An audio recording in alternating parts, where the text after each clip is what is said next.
I arrived at my sister's luxury wedding ready to celebrate, only to find my seat missing and my profession mocked. Her mother-in-law smirked, calling me the help. So I took back my $10,000 check, leaving them with an unpaid venue and a silent room. Before we continue today's story, we have an urgent announcement to make. Due to technical issues, we are pivoting towards another channel. Please subscribe to our new channel, Kin and Karma. You can find the link in the video description, the pinned comment, and the collaboration tag on this video. Make sure to switch over now so you don't miss out. Thank you for your support. Now back to the story. The pain in my left leg was a dull, throbbing constant, a rhythmic reminder of the car accident that had nearly taken my mobility 6 months ago. I shifted my weight, leaning heavily on the custom cane Parker had bought me, sleek, black, with a silver handle that matched my evening gown. I wasn't just here as a guest.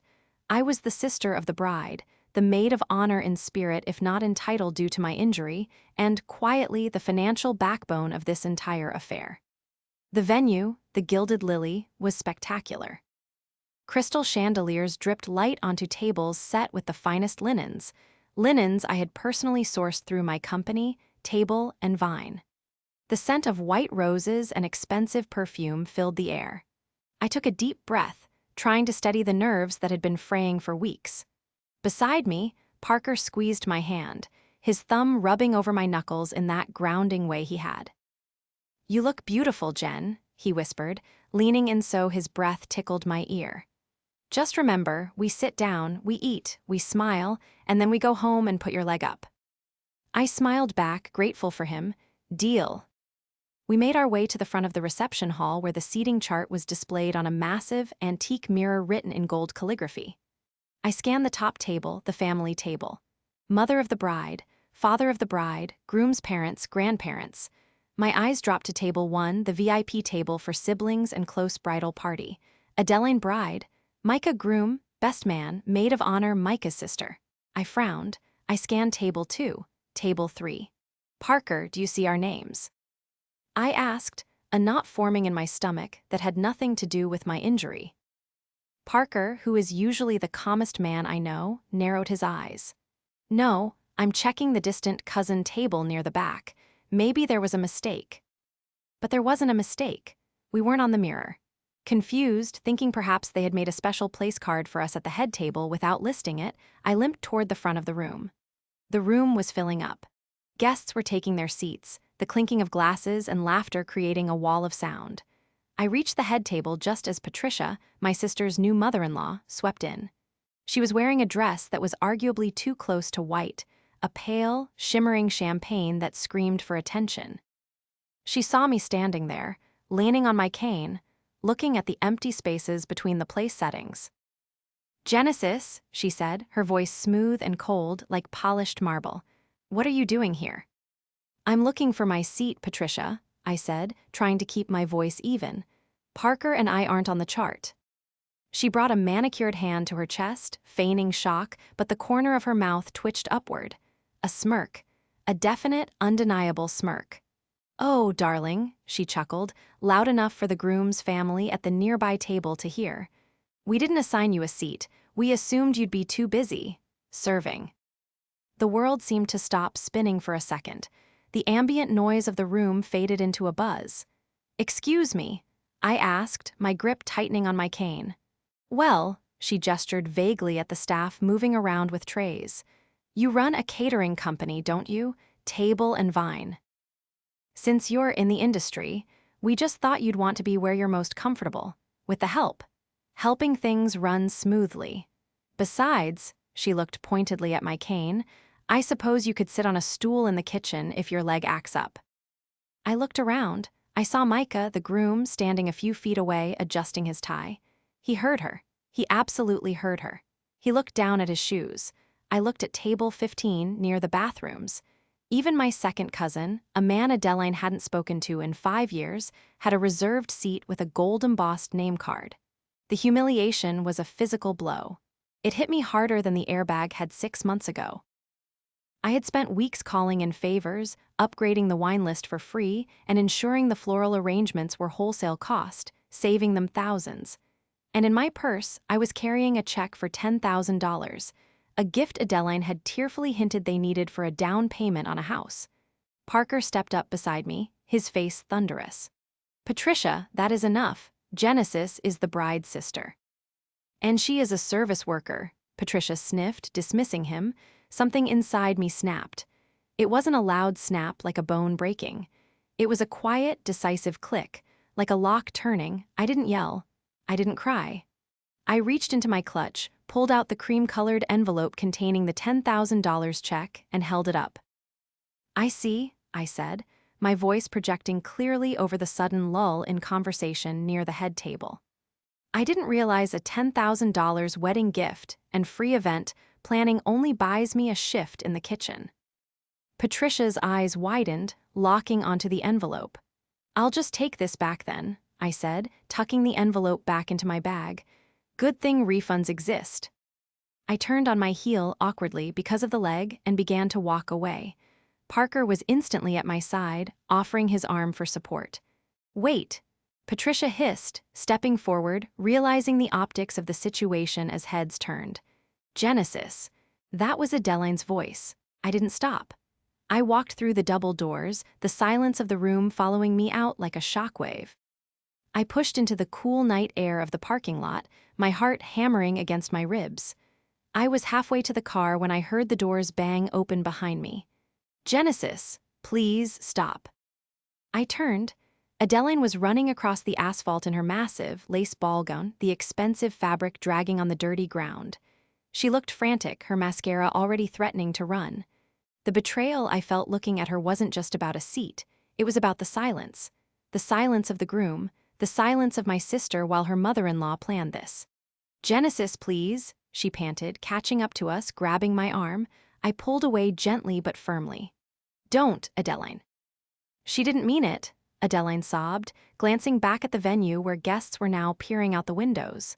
She has old-fashioned views about labor."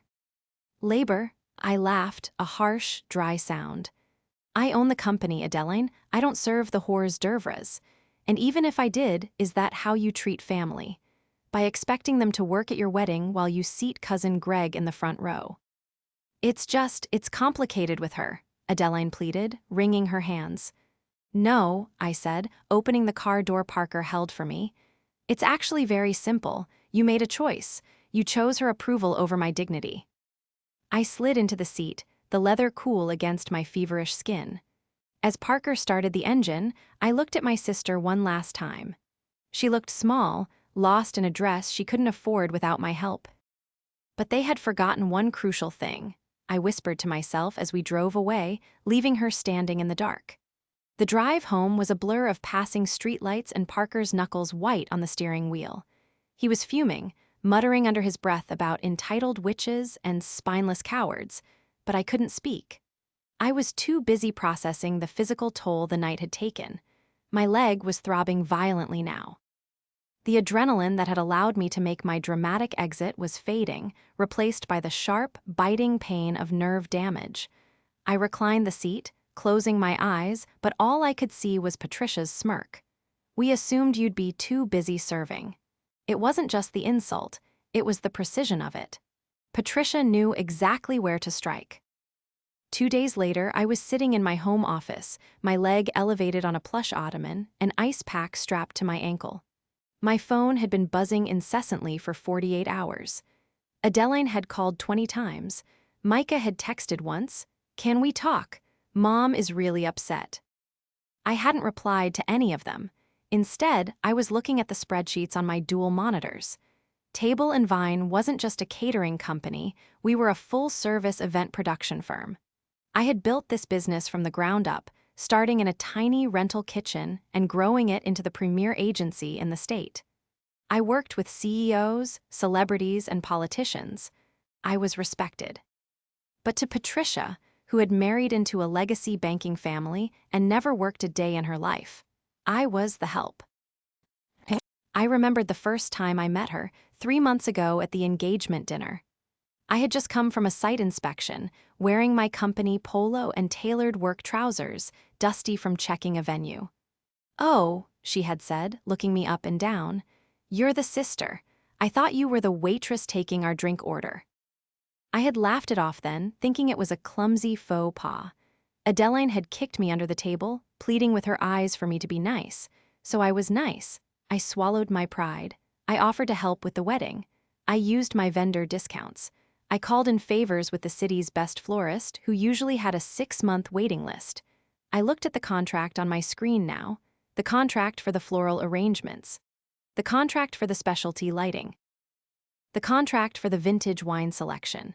Because Adeline and Micah were tight on cash, due to Patricia insisting on the most expensive venue in the city, I had put these contracts in my name. I had signed the guarantees. I had paid the deposits with my corporate card, with the understanding that they, or Patricia, would reimburse me for the final balance, or I would count it as part of my gift. I picked up my phone and opened the group chat with my head of operations. "Genesis, pull the files for the Millerstone wedding. Specifically, the vendor agreements for this coming weekend's post-wedding brunch and the final reconciliations for the reception." The reception was over, but the financial fallout wasn't. The vendors were my friends, my colleagues. They had done this job at cost because I asked them to. I thought about Adeline standing in the parking lot, defending a woman who treated me like dirt. "She has old-fashioned views," Adeline had said. I took a sip of herbal tea, the steam curling around my face. The pain in my leg flared again, a reminder of the vulnerability Patricia had mocked. She saw my cane and saw weakness. She saw my profession and saw servitude. But she had forgotten one crucial thing. In the world of high-end events, the person who holds the contracts holds the power. And Patricia hadn't paid a dime directly to the florist, the lighting crew, or the linen rental agency. I did. And technically, the wedding wasn't over until the final invoices were settled. The reception had happened, yes. But the venue hold for the Sunday brunch, the exclusive, high-society send-off Patricia had bragged about for weeks, was under my liability insurance. My phone buzzed again, a text from Adeline. "Adeline, please answer. Mom Patricia is threatening to cut us off if you don't apologize for causing a scene. She says you ruined her reputation." I stared at the screen. I ruined her reputation. I typed a reply, then deleted it. No more texts. No more playing the supportive big sister who absorbs the blows. "Parker," I called out. He appeared in the doorway, holding a fresh ice pack. "Yeah." "Call our lawyer," I said, my voice steady for the first time in days. "And then call the venue manager for the Sunday brunch. We need to discuss a cancellation." To understand why this hurt so much, you have to understand Adeline. Our parents died when I was 22 and she was 19. I was fresh out of culinary school, ready to take on the world, and suddenly I was the head of the household. I shelved my dreams of traveling to France and started table and vine out of our parents' garage so I could be home every night. I paid for Adeline's final year of college. I paid for her first apartment. I paid for her therapy when the grief was too much. I shielded her. I became the rock so she could be the flower. And for a long time, we were a team. But then she met Micah. Micah wasn't a bad guy initially. He was a soft-spoken junior associate at a law firm, gentle and seemingly kind. But he was terrified of his mother, Patricia Stone. Patricia was a woman who wore her husband's money like armor. She didn't just have wealth, she had an obsession with hierarchy. In her world, there were the people who were served and the people who did the serving. There was no middle ground. When Adeline and Micah got engaged, Patricia took over immediately. "We can't have the wedding at a park," she had sneered at Adeline's dream of a garden ceremony. "We need the gilded lily. The Stones have always married at the Lily." Adeline had crumbled. She always crumbled. And I had stepped in to make it happen, using my connections to get them a date at the exclusive venue, which was usually booked 2 years out. "I don't know how you know these people," Patricia had said during a planning meeting, looking at me with suspicion. "I suppose the service staff all talk to each other. I own the company that supplies the Lily with their linens and staff, Patricia," I had corrected her. "Right," she had waved a hand dismissively. "Linens? How quaint." The antagonist wasn't just a mean woman, she was a predator who smelled insecurity. She knew Adeline was desperate to belong to this elite family, and she used that desperation as a leash. She made Adeline dye her hair a lighter shade of blonde. She criticized Adeline's weight until my sister was living on salads. And now, she had targeted me. By excluding me from the seating chart, she wasn't just being rude. She was establishing dominance. She was telling the entire room, all 200 of their high society guests, that the bride's family was beneath them. That we were staff. I looked at the Sunday brunch file on my desk. This brunch was Patricia's crown jewel. It was to be held at a private estate I managed, a sprawling historic property that didn't open to the public. Patricia had invited the mayor, several judges, and the partners at Micah's law firm. It was her moment to shine, to cement her status as the supreme hostess. But she had made a fatal error. Because the estate belonged to a client of mine who lived in Europe, the usage agreement was strictly between the owner and table and vine. Patricia wasn't on the contract. Micah wasn't on the contract. The contract stated, access granted solely to Genesis Vance and guests accompanied by her. If I wasn't there, the gates didn't open. And Patricia had just made it very clear that I was not a guest. My office door opened, and Parker walked in, looking grim. I just got off the phone with Adeline, he said, and she's hysterical. Apparently, Patricia is telling everyone that you stole the wedding gift money and that you were drunk at the reception. She's spinning the narrative, Jen. She's saying you caused a scene because you were jealous of Adeline. I felt the blood drain from my face, replaced by a cold, hard anger. Jealous, I whispered. I paid for the wine she was drinking while she said that. She's trying to get ahead of the story, Parker said, sitting on the edge of my desk. She knows she humiliated you, so now she has to paint you as the crazy sister so no one questions why you left. I looked at the cane leaning against my desk. I looked at the checkbook where I had written check after check to give Adeline the wedding of her dreams. Patricia wanted a war. She wanted to treat me like a servant. Fine. Parker, I said, reaching for my phone, get the car. Where are we going? We're going to the office, I said, my eyes narrowing. I need to print some invoices, and then I'm going to make a phone call to the estate security team. The investigation phase was over. It was time for the execution. The morning after the wedding debacle, my office felt less like a workspace and more like a war room. The silence was heavy, broken only by the whirring of the printer and Parker's rhythmic pacing. Okay, Parker said, stopping in front of my desk. So let me get this straight. You are the sole guarantor for the brunch venue tomorrow. Correct, I said, my voice eerily calm as I highlighted a clause in the contract. The estate on the bluff is a private residence owned by the Vanderbilts. They are clients of Table and Vine. They allow me to use the property for select events because they trust my team to protect their art collection and antique furniture. And Patricia thinks she rented it, I said, a dry laugh escaping my lips. She thinks her consultant booked it, but her consultant is just an overwhelmed assistant I've been helping for months because she had no idea how to handle a venue like this. The contract is in my name. The insurance is in my name. The security deposit, all $25,000 of it, is on my company card. I looked at the clock. It was 10:00 a.m. on Saturday. The brunch was scheduled for 11:00 a.m. Sunday.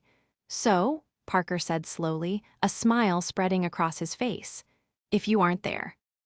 The gates don't open, I finished. Security has strict instructions, no Genesis, no entry. But simply canceling the event wasn't enough. Patricia had publicly humiliated me. She had called me a servant in front of my own family and her high society friends. She had mocked my disability. She was currently spreading lies that I was a jealous, drunken mess. I needed leverage. I needed something that would expose her character, not just inconvenience her.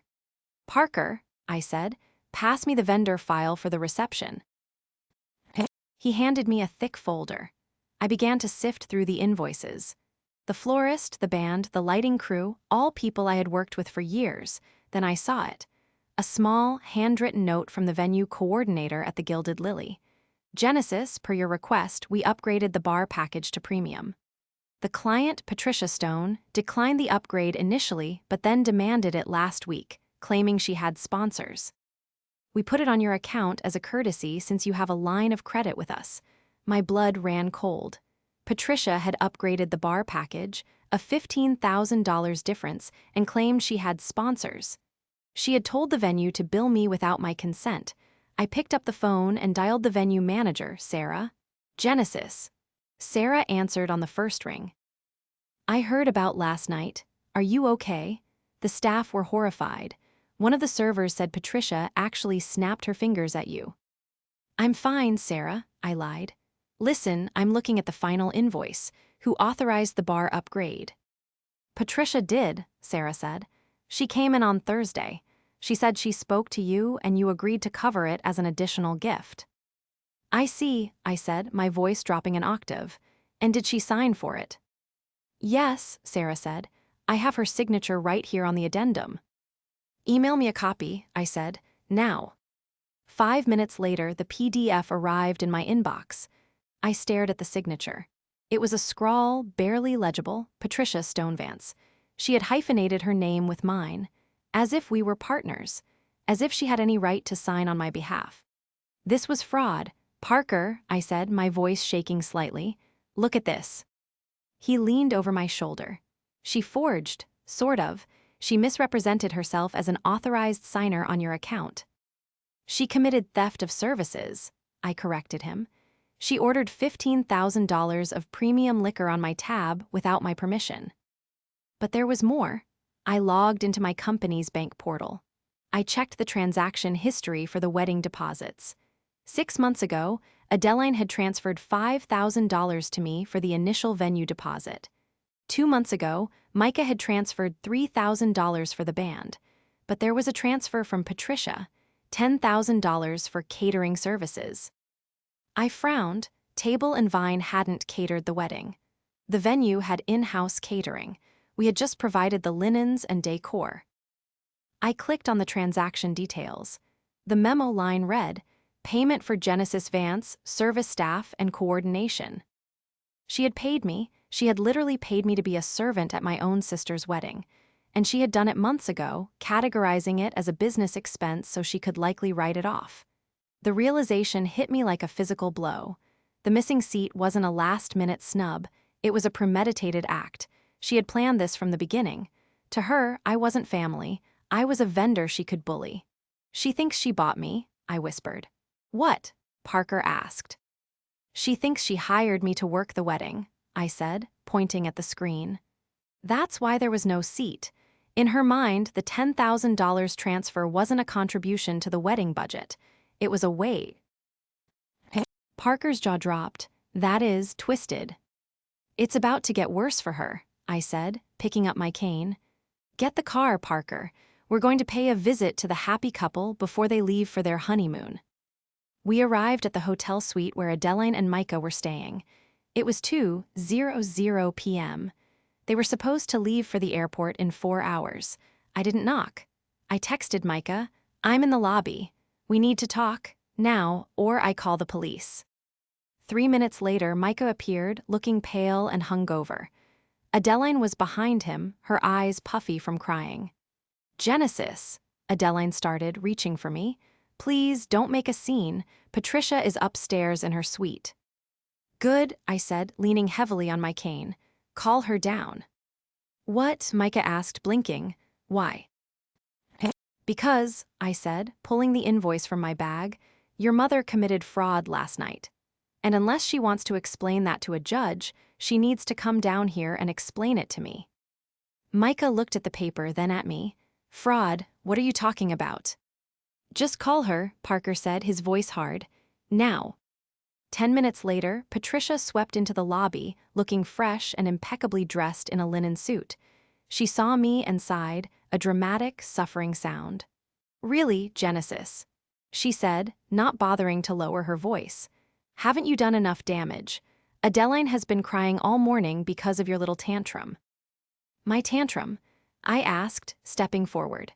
Patricia, did you or did you not sign an addendum for a $15,000 bar upgrade on my company account? Patricia waved a hand. Oh, that. It was a misunderstanding. I thought you wanted to contribute more since you weren't paying for a plate. Excuse me, I said, my voice rising. I gave you a $10,000 check. I covered the linens, I covered the lighting. And you took the check back, she snapped, which was incredibly tacky, by the way. I took it back because you treated me like staff, I said. And speaking of staff, I saw the transfer. Service staff and coordination.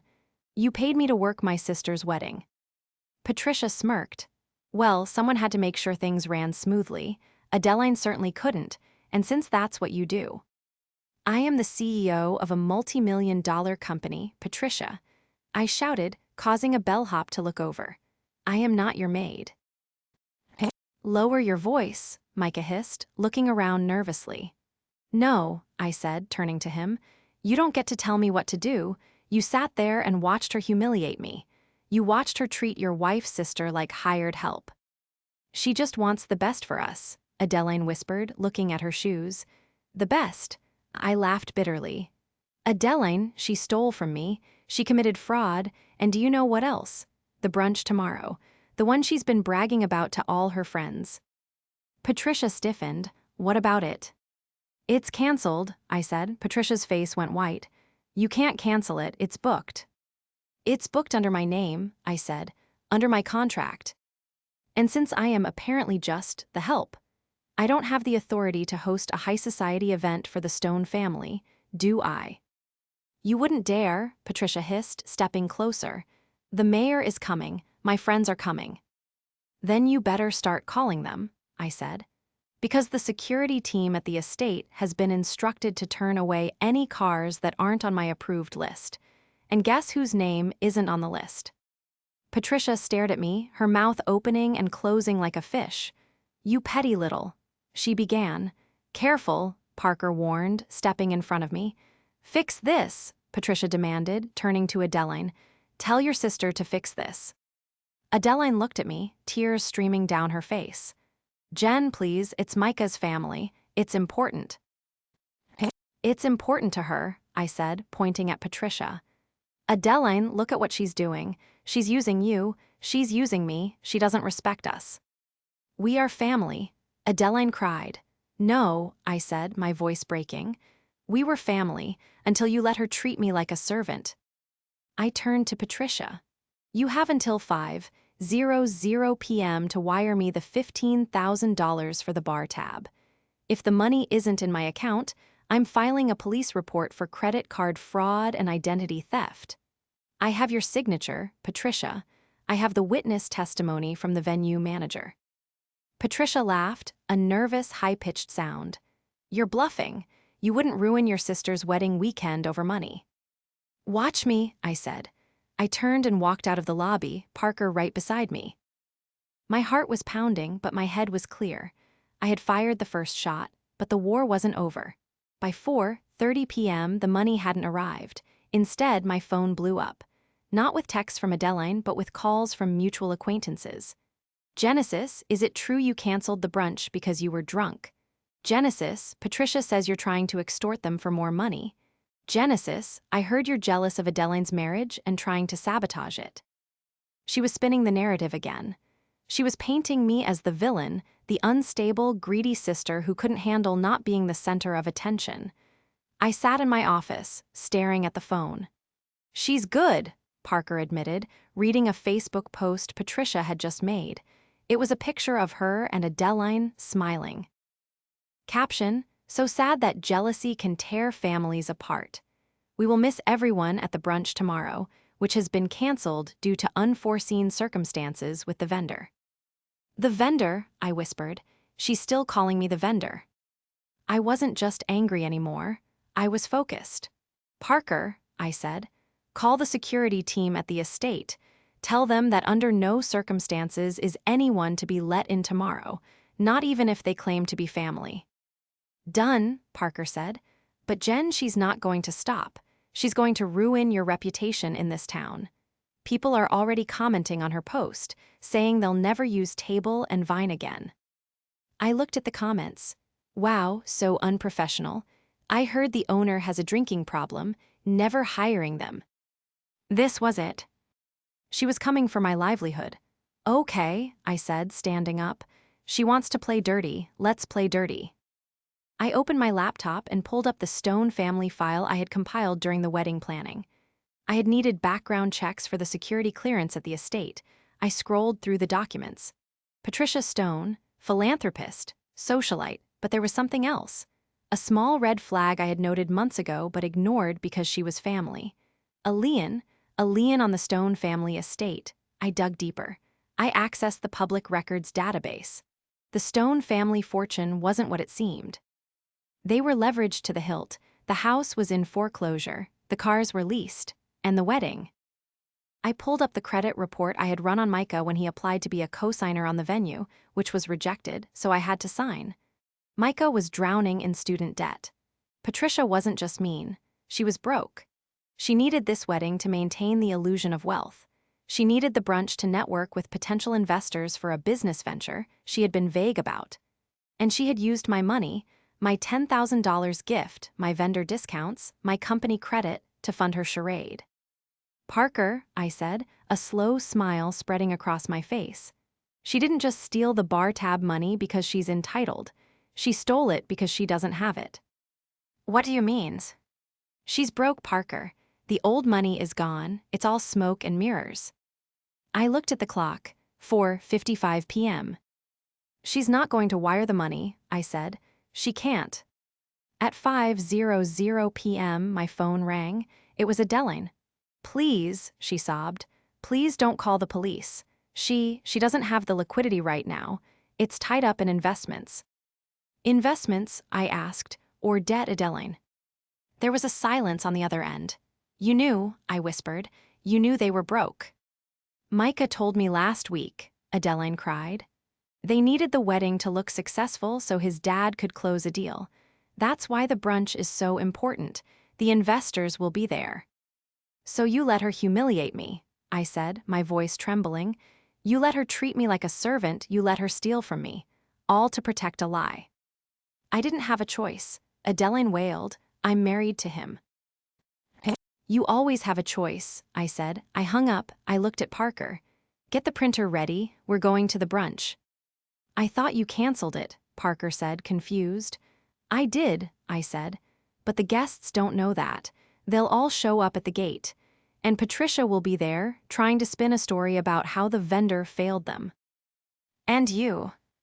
I'm going to be there to welcome them, I said, with the truth. I wasn't just going to get my money back. I was going to expose the rot at the heart of the Stone family dynasty. I was going to show every single one of those high society guests exactly who Patricia Stone really was. Oh, I added, grabbing a folder. And Parker, bring the invoice. Sunday morning dawned bright and bitterly cold, a perfect reflection of my mood. Parker drove the sleek black sedan up the winding road to the estate on the bluff, the tires crunching on the gravel. I wore my sharpest blazer, a deep emerald green, and my posture was ramrod straight despite the lingering ache in my leg. We arrived at 10:30 a.m., 30 minutes before the guests were due. The heavy iron gates were closed, manned by two stern-looking security guards I had hired personally. But parked right in front of them, blocking the entrance, was a silver Mercedes. Patricia. She was pacing furiously, her phone pressed to her ear, gesturing wildly at the guards who were stone-faced. Micah stood by the car, looking like he wanted the ground to swallow him whole. Adeline was inside the vehicle, her face buried in her hands. As we pulled up, Patricia spun around. Her eyes narrowed into slits when she saw me emerge from the car, leaning on my cane. You, she screeched, marching toward me. You spiteful, jealous little. Good morning, Patricia, I interrupted, my voice calm and carrying in the crisp air. I see you're having trouble with access. Open the gate, she demanded, pointing a manicured finger at the guards. My guests will be here any minute. The mayor is coming. Actually, I said, checking my watch, the contract for this venue is in my name. And since you failed to settle the outstanding balance for the unauthorized charges at the reception, specifically the fraud you committed, I have exercised my right to cancel the event. Fraud, she laughed, a shrill, desperate sound. It was a misunderstanding. I told you I would pay you back. With what money, Patricia? I asked softly. She froze. Excuse me. The money you don't have, I pressed. The liquidity that's tied up in investments, or perhaps the loans you're drowning in. Her face went from red to a ghostly white. How dare you? I ran a credit check, Patricia, I said, holding up the folder. It's public record, the liens, the foreclosure notices, the maxed out credit cards. Micah looked at his mother, horror dawning on his face. Mom, what is she talking about? She's lying. Patricia screamed, lunging for the folder. Parker stepped in front of me, blocking her path. Just then, a sleek black town car pulled up behind Patricia's Mercedes. Then another, and another. The guests were arriving. The first car window rolled down. It was Mrs. Vandermeer, the wife of the city's biggest real estate developer, and a woman Patricia had been trying to impress for years. Patricia. Mrs. Vandermeer called out, looking confused. Is everything all right? Why are the gates closed? Patricia plastered a fake smile on her face, turning to the car. Oh, Helen, just a small mix-up with the catering staff. We'll have it sorted in a moment. She turned back to me, her eyes pleading now. Genesis, please, don't do this, not in front of them. You did it to me, I whispered. In front of everyone, you called me the help. You stole from me. I'll pay you, she hissed, I swear. You can't pay me, I said, but you can tell the truth. What? Tell them, I said, gesturing to the line of cars piling up behind Mrs. Vandermeer. Tell them why the gates are closed. Tell them you stole $15,000 from your daughter-in-law's sister. Tell them you're broke. Patricia stared at me, her chest heaving. She looked at the cars, then back at me. Her pride was a physical thing, a wall she couldn't climb over. I will ruin you, she whispered. You already tried, I said. I turned to Mrs. Vandermeer, who was now stepping out of her car, followed by several other confused guests. I apologize for the inconvenience, everyone, I announced, my voice steady. But this event has been canceled due to non-payment and fraudulent activity by the host. A collective gasp went through the small crowd. What, Mrs. Vandermeer asked, clutching her pearls. Patricia. She's lying, Patricia shrieked, her composure shattering. She's just a bitter, jealous waitress. She's trying to sabotage my son's wedding. Actually, I said, holding up the invoice with her forged signature, I am the owner of Table and Vine. And this is an invoice for $15,000 of unauthorized charges made to my corporate account by Patricia Stone, who forged my signature. I handed the paper to Mrs. Vandermeer. She looked at it, her eyes widening. And, I continued, I have also learned that the generous host has been using my vendor contracts to fund a lifestyle she can no longer afford. There is no brunch because the check for the deposit, which I wrote, was returned. It was a lie about the returned check, but it drove the point home. The silence was deafening. Patricia looked around, seeing the judgment in their eyes. The carefully constructed facade of the wealthy matriarch was crumbling. Micah, she cried, turning to her son, do something. Micah looked at his mother. Then he looked at Adeline, who was standing by the car, weeping silently. Then he looked at me. Is it true? He asked his mother. About the money. It's complicated, Patricia wailed. It's not complicated, Micah said, his voice shaking. It's true, isn't it? You used Adeline, you used Genesis. He turned to the crowd. I'm sorry, he said. My mother, he couldn't finish. He just shook his head and walked over to Adeline, taking her hand. We're leaving, Micah said. You can't leave. Patricia screamed. This is my event. There is no event, Mother, Micah said quietly. It's over. He led Adeline to my car, not his mother's. Can you take us home? He asked me. I looked at my sister. She looked broken, but for the first time in months, she was looking at me, not the ground. Get in, I said. As we drove away, I watched in the rearview mirror as Patricia stood alone in front of the locked gates, Mrs. Vandermeer and the other guests getting back into their cars and turning around, leaving her in a cloud of dust. The fallout was swift and brutal. Patricia didn't just lose face, she lost her social standing. Word spread through the high society circles faster than champagne at a gala. The fraud accusation, combined with the public scene at the estate, made her a pariah. The investors she had hoped to woo at the brunch disappeared. Without their backing, the house of cards collapsed. Within 3 months, the Stone family estate was foreclosed upon.